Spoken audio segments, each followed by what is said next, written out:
Hello and welcome to Pathways. I am your host, Amber Stitt, and today we welcome Cathy Nesbitt to the show. Hello, Amber. Welcome, I'm excited. Yoop.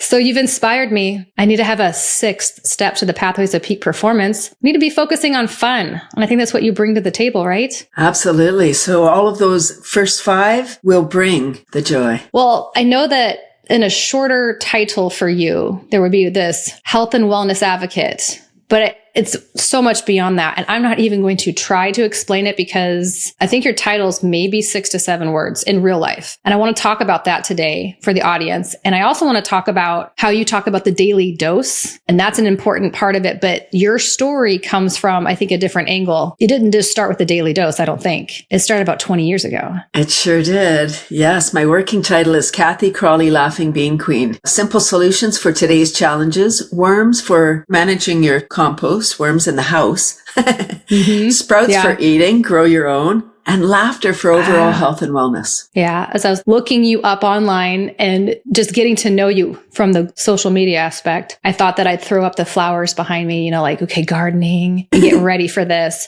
But that's where having the fun behind, I think your story is really so important. We do all this work. And then we get to this point that we really need to be looking at our wellness. And I know that's important to you. But can we start with your working title, like you've said? Worms in the house. Let's go there. Can we just go there and have you share about that? Let's start there. I love it. It's the 22nd anniversary of Cathy's Crawly Composters. Oh, thank you. Selling worms by the pound. Yes, that's worms by the pound. Worms by the pound for indoor composting. So I'm located in Canada, just north of Toronto, largest city in Canada. And in 2002, our landfill closed and we started to export garbage to the United States. 1,000 trucks a week, Amber. Wow. No one talks about this stuff. Nobody. I know people don't know. It's like this quiet little secret, but that's why we have traffic jams. 1,000 trucks. Come on. Wow. Wow. Not anymore, by the way. It's being solved. We found a place in Canada. Yeah. Thank goodness. Second largest country. You found some space up there? He's like, got any space? North America? On the map, it looks like you just have a lot of space up there. No, keep going. Because there's something about this story, though, that you've won some awards, I believe, or you've been a part of award-winning programs. Yes. I think it's an interesting story. And I hope people are inspired to create their own story. Because that's where the magic life happens. So the landfill closed. We started to export garbage. And oh my gosh, I had a solution. 6 million people in the Greater Toronto area, half living in condos, townhouses without space for outdoor composting. This is in the house. So although apartment dwellers are my kind of demographic, I have a lot of people in houses that have gardens. They just want to do it. Right? Yeah. So it's for everybody. And I started to, without business savvy, I was an employee. I was a secretary for 20 years. And then it's like, okay, now I'm going to be a business person, I guess. Because I had an idea. I had a solution for something that's global. And I jumped in because I'm an action girl. I just do. And then I've been called that before. What did I do? What did I agree to? And I would start to have tables everywhere. I really believe I'm divinely guided. And I think we all are. It's just if we pay attention or not. Sure. And I was listening. And so I started this business without really any idea. And I didn't know that people didn't buy what they need. They buy what they want. And they didn't want worms in the house. Mm-hmm. Yeah. And if you had a trauma as a child with worms, you're not looking to bring them in your house, right? Oh, sure. Even honest. Yeah. Not even consciously, just subconsciously, you would be repulsed. Okay. So I'm facing a lot of things and I don't have repeat customers because the worms breed more than rabbits. Yikes. Okay. So if you went to Shark Tank, they'd say, love the idea, but we can't invest in that. We need more repeat customers. They'd be like, oh, we love your passion. We like you, but no to worms. Interesting. Oh, Amber, you can't connect the dots going forward. You can only look back and go, oh, that's why I met that person. That's why, those things. I have a whole roster of cheerleaders, like so many people that are, yay, good for you on the sidelines. It's like, okay, do you have worms? Okay, step aside. Because if you're only supporting me, action is required, like knowledge is power, then you got to take action. So then I was like, gosh, people are afraid of worms. And I have a psychology degree, so I'm fascinated by people and why they do what they do. Yeah, so I started to do school workshops. And I was like, I just have to wait 20 years till they have buying power. Yoop, I made it. Right, you're investing in the small minds. Got it. But they have parents. So. They have parents, but still, if the parent was traumatized, worms are still a hard no. Okay.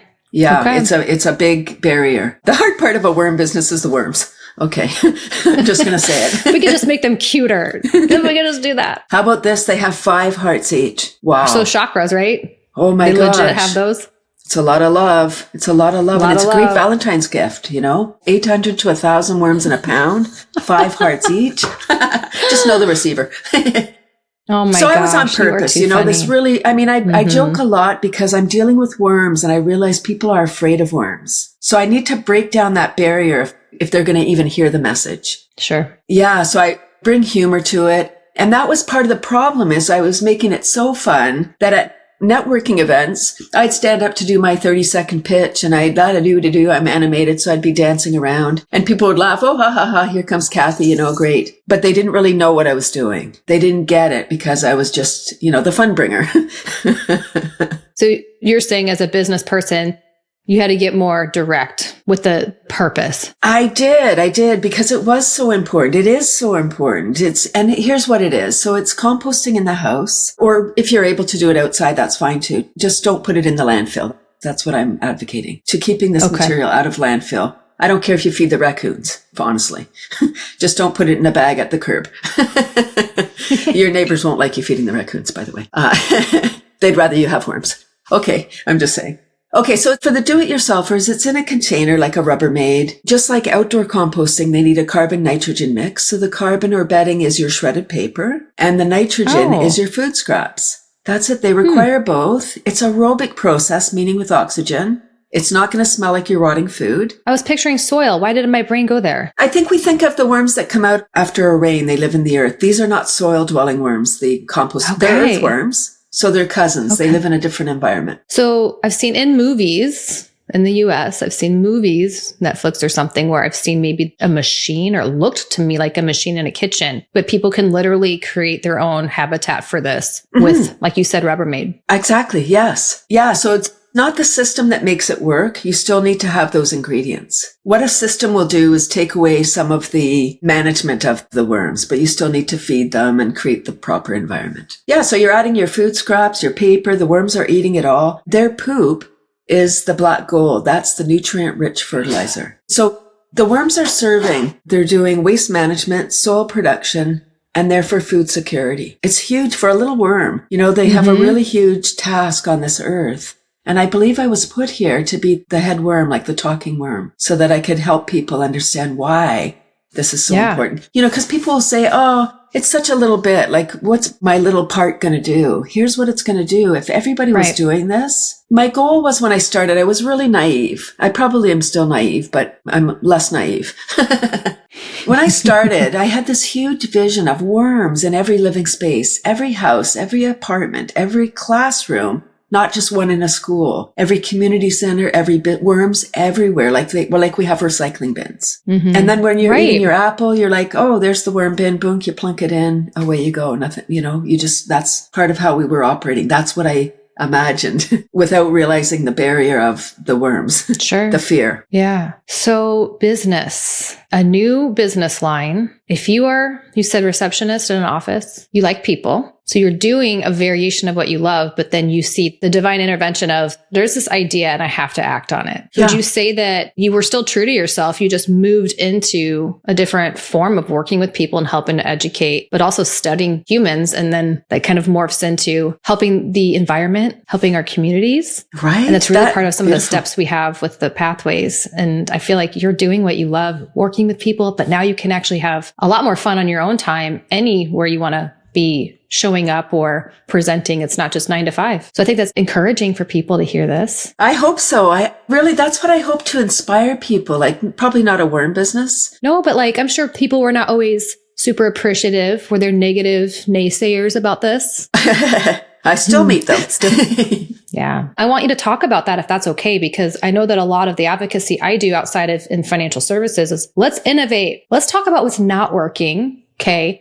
But let's still listen to the ideas and be open-minded. Even if you don't understand, it doesn't mean it can't work. And that's where people with an idea that want to bring something to light just need to be around fellow thought makers, I think, to see how that can work. And I don't know if you had that for yourself or you just went doing it anyway. At the beginning, I was just going. I wasn't listening. I didn't know you were supposed to pay attention to what people wanted. You weren't, so I didn't know you were supposed to be listening. I wasn't. I was like, no, this is important. You need it. And I think that was my role, Amber, really, to trailblaze, like to kind of be like, no, like a snowplow, just getting the debris out of the way, the naysayers, like, okay, move aside then if this isn't for you. Get out of my way because I need to do this. And not in a rude way because then I laugh. Ha ha ha. I'm passive aggressive Canadian. No, but like being true to yourself. It happens even still to this day. Things that I'll do if they don't have this direct metric to sale, I'll bring that up sometimes where I need to see that this is going to work and what's the plan and what's the KPI. And sometimes it makes sense. And the work has to be, you have to do some of the work to get there. And I think that's your living, breathing that. Yeah, I just kept on. What am I going to do? Okay, it's not working here, over here, over here. So I kept going. And then 2012, one more person said, ew, worms in the house. And I'd heard it like hundreds of times, maybe thousands, and like lots of times I'd heard that. That day in 2012, I felt it. I just questioned everything. It's like I got hit by a thunderbolt and I was like, oh my gosh. Like I woke up from my reverrie, it's like, oh my gosh. Like an aha moment, but reverse, almost like you were. Reverse.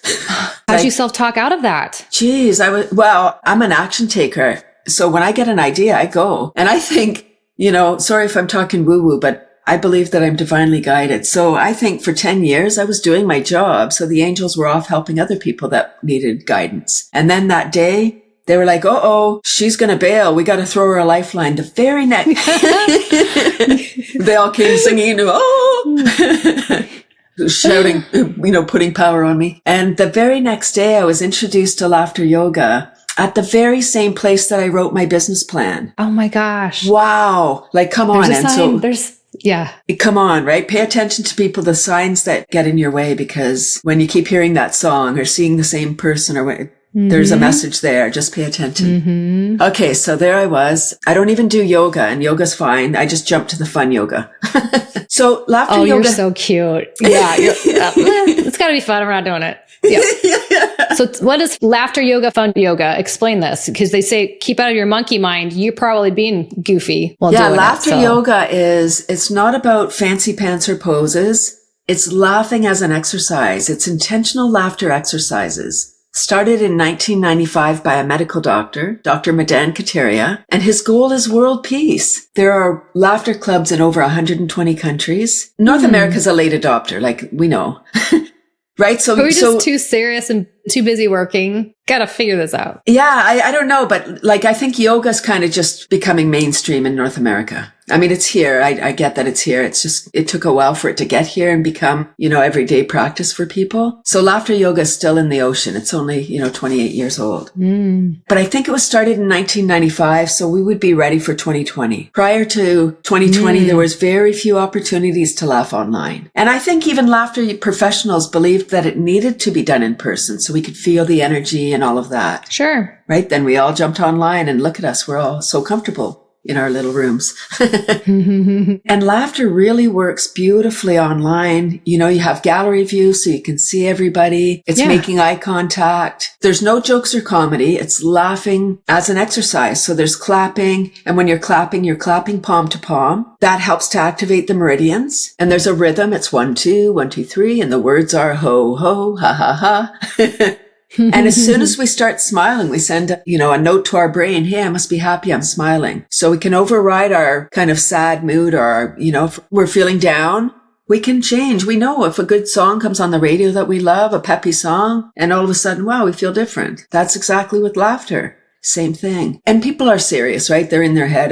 What am I going to do? I don't know. Why am I laughing? What's going on here? And it is odd. I must admit, the first time you go to a laughter club, it's weird. It's like, what is happening here? And if the person is good, the laughter professional is good, they will say, if they remember to say, allow yourself permission to play along. Yeah. I've done a speaking course that was virtual at the beginning. Vin Zhang, he's Australian, and you have to do some improv exercise in his speaking class and get a kid's book and and just be goofy. And you're, I can't be goofy around all these strangers. But your brain tells you that. That's What it. does it matter? Yeah. Yeah. So it really does. And when we're laughing, ever heard that laughter's the best medicine? Mm-hmm. Everybody has. And so if laughter's the best medicine, I think we've forgotten the gift of laughter. It's free. It's in us. It's waiting to burst out. We stifle it, right? And I think when we're laughing, it's a beautiful release. English is such a beautiful language. So here we go. No laughter, no problem. No laughter, no problem. Okay. I'll break that down for you.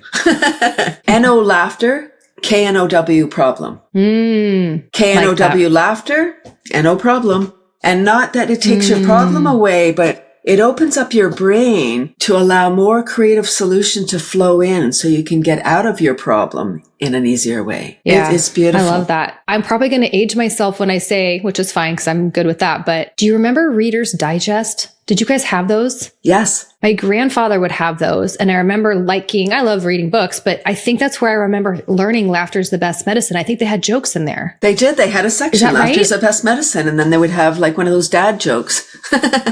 Oh my gosh. Blast from the past. You just brought me back to, Well he was done. the neat man. Okay. Keep going. Daily dose.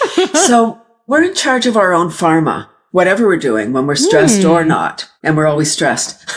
Okay. So when we're laughing, we're secreting dopamine, oxytocin, serotonin, and endorphins, the love drugs, the happy chemicals, versus cortisol and adrenaline and others when we're stressed. And, the stress center of our brain, the amygdala, has not evolved since prehistoric times. And at that time, it was great to know that we were in imminent danger. It was good to know that, we were going to die. Today, if we lose our keys, phone, miss the bus, it's a nuisance, but it's not life-threatening. Our body acts as if it is, starts secreting all that stuff, and it takes hours for our body to recover. And laughter is a fast, beautiful hack. It gets us out of laughter and into joy without any effort. I mean, we have to laugh. We got to do that. We got to take the pill. It's free. It's free, and it's a beautiful thing. And we feel, and we all know, we all had those belly laughs, especially as kids, maybe in the classroom, inappropriate. We're laughing and we can't stop laughing and it's contagious and it just gets us going. And then we feel good. We don't even know what we're laughing at after a while. Like it just keeps, like popcorn bubbling up. And then we're like, ha, hoo, ha. And then that's funny. So, it starts again. That's it. Laughter yoga, the mandate of laughter yoga is to instill that childlike sense of wonder. So everything's kind of new and we're looking around innocent. Wow, what fun. And the breath, secreting the love drugs, connecting. And we're needed more than ever. We have a global mental health tsunami. Yeah. It was here before 2020. Yeah. And I feel like any age can do this. Everyone can do this because it's not jokes or comedy. Before 2020, I was going into long-term care, working with folks with dementia. So beautiful. There they are, like maybe sleeping in their chair. But then when you start laughing, they kind of come alive. It's not jokes or comedy. You just see someone laughing, then you join in. You're like, ah, ha, ha. And then you're like, oh, what's that noise? Right? Like music, it reminds us. And it's vibration, right? It's all energy. Everything's just energy. So either we're vibrating down here really slow or we're vibrating up here. And energy is our driver. Energy is what gets us going. And if we don't have energy, we need to think about how can we get more energy? Laughter. Okay. You started with worms. You do the yoga. Now you start bringing that into you. Like that's part of your weekly or daily. Is it daily or weekly? My club is weekly, but I laugh every day as part of my health plan. Do you laugh every day? That's not what I mean. But yeah, like, is it something that because some people do their ritual in the morning and sometimes people that are more spiritual will talk to their bodies, show gratitude to their bodies and higher source of whatever it might be. Maybe you just walk around like a little crazy person in your house laughing before you head to that stressful meeting. I have a laughter buddy. We laugh for 5 minutes every morning. 7:30 in the morning, she calls me. So that's what I was looking for. Yeah, like I knew you'd be doing something fun. Yeah, like laugh that. for 2 minutes full on, like no talking. I don't say hello. I just start laughing. And then we breathe deep for 1 minute. And then we laugh for 2 minutes because our laughter deepens our silence and our silence deepens our laughter. And I think sometimes we're worried about sitting in silence and resting. And I know my naturopath talks about like that should be part of your calendar. High producers, put it on the calendar. You need to be sitting in silence or that breath too. Yeah, it fuels us. It does. I love that. So you have a wellness component to it. So you do your yoga what would you call a yoga teacher? What's the title of that? Laughter yoga teacher. I actually teach laughter leaders. And again, it works beautifully online. It's a 2-day course. And it's the most fun. It's ongoing, but it's the most fun course that people are going to ever take. So how are you taking this into the corporate world then? You have workshops. Well, yes, but in corporate, yes, they can hire me to train, but I also am going into corporate for team building, to just boost creativity, to connect people. You know, the last 3 years have been really hard and people have forgotten how to make eye contact. People are still afraid. So if we're afraid, the energy's not free flowing because part of us is holding that in stress. And I really want people to just let go, just breathe deep, whatever it is that works for you. I'm just going to say laughter is such a fast way. And it's changed my life. I've been laughing since 2012, really, really laughing with intention since 2020. And I think intention is the key piece. It's a practice like anything. You don't laugh once and, oh, that's it. I'm done. I'm cured. You don't breathe deep once or meditate once or go for a walk once. Yeah. It's a practice. The more you do it, the more you become it. I love that. So sprouts. Let's go there. Yeah, sprouts. Talk to me about sprouts. I will. Yes, the bean queen part of my title. So in 2002, at my very first event, remember I'm divinely guided and things come to me. My very first event exhibiting, there was a gentleman, there was a gardening show. There was a gentleman exhibiting this spaceship looking thing and it was flying off the shelf. And when there was a break in the audience, I said, what is that thing? And why are they buying that and not my worms? It's a gardening event. Come on. Yeah. Probably not in that tone. And he was 72. This gentleman was 72, a professional ballroom dancer. So the lean ballroom dancer body, a gentleman with his white crisp shirt and his black vest. Okay, for the image. Super healthy. And I was like, wow, I didn't know anyone at 72 still flogging their wares at these shows. It's hard. It's a lot of work. So he had my attention. I don't need to know why something works. I'm all about prevention and healthcare. So I'm like, oh, what is that? Okay, tell me. I didn't know anything about sprouts or sprouting in 2002. Why I would eat them, why I would grow them. And he said, so here, he probably didn't say all this, but sprouts are hydrating, alkalizing, regenerative, biogenic, and contain up to 100 times more digestive enzymes. So I was like, wow, those are it's the original fast food. And we grow our own. You can buy them at the store. They're expensive and they're on their way out. They're almost ready for the worms by the time you bring them home from the grocery store, right? They might have that slime on them. That's the bad bacteria. Don't eat them. If they ever smell bad, don't eat them. Because if they have a smell, now that's converting into gas. That's not good for your body. Okay. Yeah. So grow your own, really, for kind of pennies a day. We don't have pennies in Canada anymore, but if we did, there's all kinds of systems. The system I have is like a little spaceship. It's a microclimate. It's got a little mesh. You put your beans on, your water.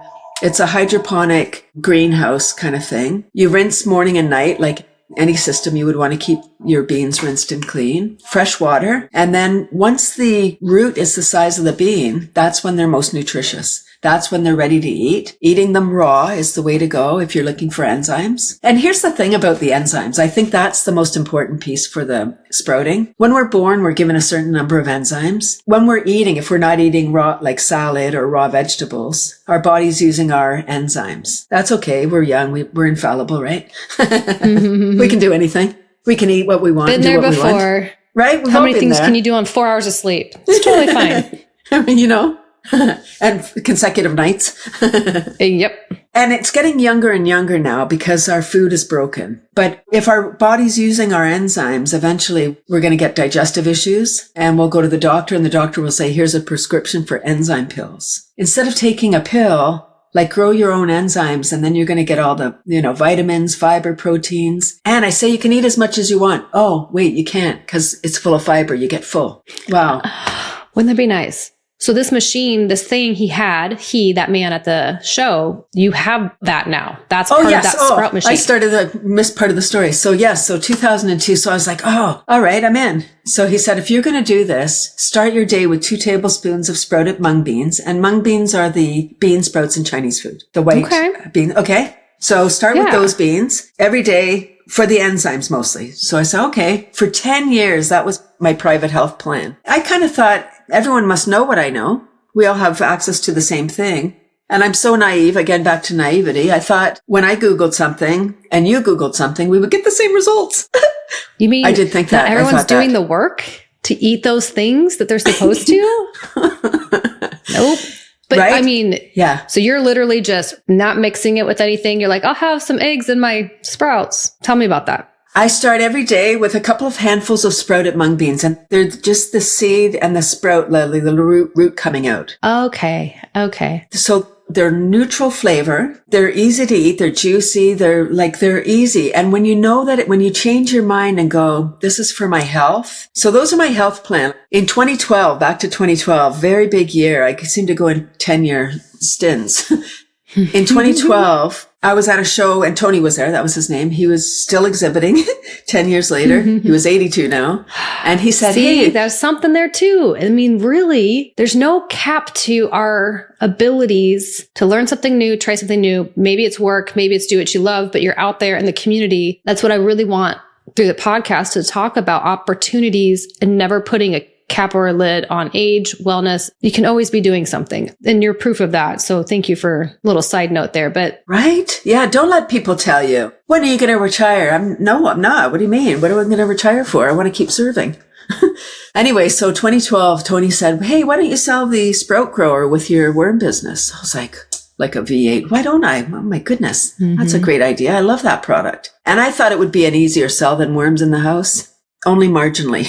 Because people, it must have been, I don't know when now, maybe 15 years ago, on the front page of the Toronto Star, the largest paper in Canada, there was a big article that sprouts were toxic, and it was those mung bean sprouts, like the bean sprouts. Like, people read that and they're like, oh no, I heard sprouts are toxic. It's like, give your head a shake. Like, really, if sprouts were toxic, then our food is toxic, and it's not. Some of it is. Right? But it's like, we could stop it. Yeah. And so I started to sell the sprouter. And because I had only done mung beans, then when I started selling it, I was selling only mung beans. And somebody said, well, don't you get sick of mung beans? And it's like, this is my health plan. Would you get sick of having tons of energy and feeling great? Maybe. People love their story. Like, oh, I'm so tired. Okay, well, take action then. Do something. And not to be rude, but like, come on, sometimes people need. Like, take action today. Let's stop talking about it. Let's do it. Yeah. Stop talking and do something. Take a step. Yeah, enough talking. Except on the podcast. Yeah, and so then I was like, then I got an idea, like, as an entrepreneur, what do I care if people don't want to eat mung beans? So I started to experiment. Chickpeas, lentils, fenugreek, radish. Now I'm a sprouting monster. Oh, so many varieties. So I've got a whole host of certified organic beans and seeds that I'm selling. And I would suggest the cost difference for conventional and organic beans, pennies. Again, back to pennies. There's not a big difference in that seed form. So do it, is what you're saying. Yeah, pay the premium because it's your health. Oh, your story's so fun. So how do people buy a sprouter?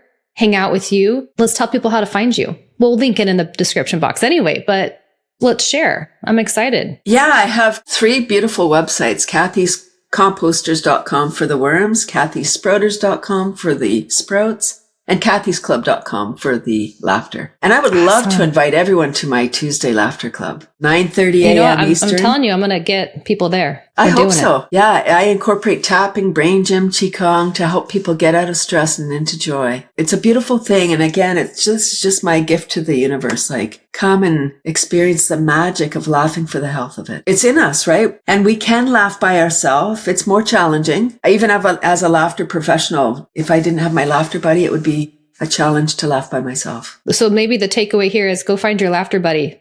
Easy. That should not be hard. Right? Or call us. We'll do it with you. That we will. Oh, so it's been so delightful to talk with you. Lots of nuggets here. Nuggets like we can go scientific, wellness, brain, mindset, entrepreneur. Love everything you've had to share. So really appreciate you being here today. Thank you, Amber. Thank you. Thank you for joining us on this episode of Pathways. For more information about the podcast, books, articles, the blog, and so much more, please visit my website at amberstitt.com. And remember, let's take action today. Thank you for listening.